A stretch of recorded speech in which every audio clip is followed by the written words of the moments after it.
Hello everyone, welcome to IT Twist. My name is Gaurav. In the previous video we have learned about Python modules. In this video we will learn some more exciting stuff about modules. I would recommend you to watch my previous videos in case you directly jump to this video. If you are not subscribed to this channel, please hit the subscribe button for getting information about latest technologies and programming tutorials. Let's get started.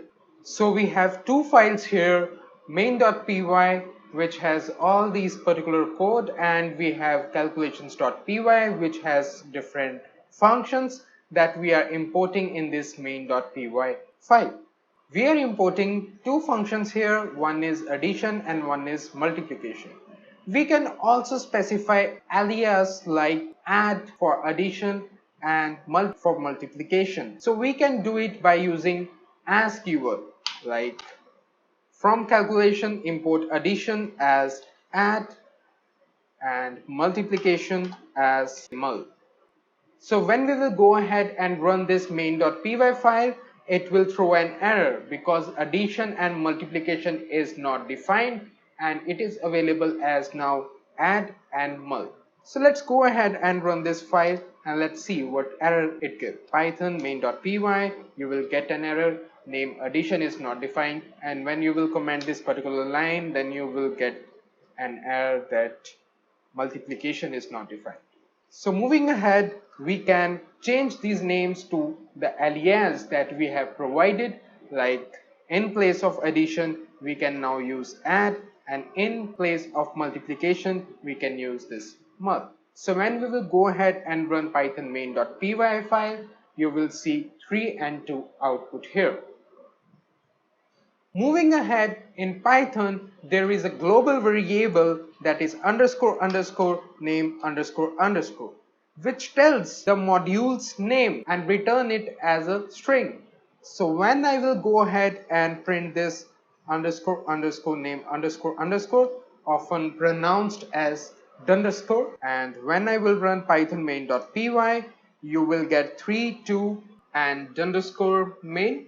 So this underscore name returned underscore main. Don't confuse it with the file name. Our file name as of now is main.py. So when it is something abc.py as well, when we will run this particular python abc.py, it will also return this underscore main. This implies this is an entry point of our program. So when we will go ahead in calculations.py and let's run it, by the way. So python calculations.py, it will return nothing because we are printing nothing right now. So when we will go ahead and write print the underscore name here as well. So when I will run python calculations.py, since we are running calculations.py right now, it will return the underscore main. So it returned the underscore main. And in main.py, we are making a selective import to calculations.py. So when we will run python main.py, you will get calculations 3, 2 and underscore main. So where these calculations came from? So first of all, we are importing addition and multiplication from this calculation module. So the control will go to this calculations file, and there we wrote a statement which is a print statement, by the way, and we printed the underscore name. So from main.py, we are referencing to the name of calculations module.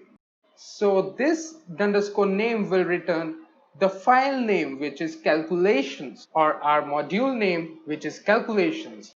Then we got output of this, which is 3, and we got output of mul, which is 2, and after that this underscore name, which is an entry point of our application, runs, which return underscore main.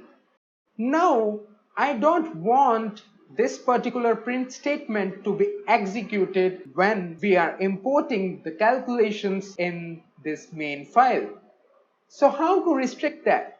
We can simply add a if statement if underscore name is equal to underscore main, which is a string type, and if it is an entry point of our application, then this particular thing will run, else it will not run.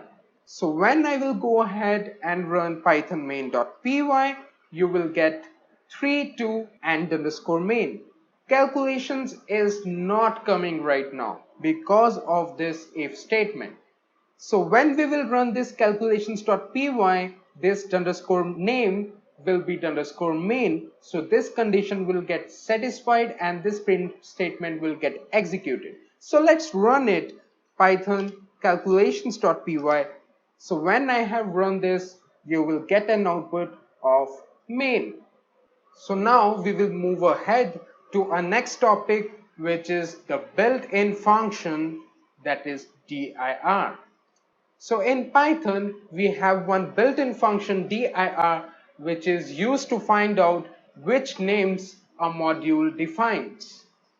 So in place of this selective import, I am simply importing this calculations. By the way, we can also give the alias to the calculations like calc. So let's comment this and just write a print statement here, and inside dir we will pass calculations module, which is as of now calc. So when we will add it here and when we will run this python main.py, you will get an output main, which is due to this print name, and this print dir calc returned this particular things. So these are the particular names that a module calculations is defining. If you see, this addition, division, multiplication and subtraction is readily available over here. This is the main advantage of using dir. So with this, we have covered modules in Python in detail. If you have any queries or suggestion, please feel free to ask in the comment section below. I will be happy to help. So that's it for this video. See you in the next video. Thanks a lot. Thanks for watching.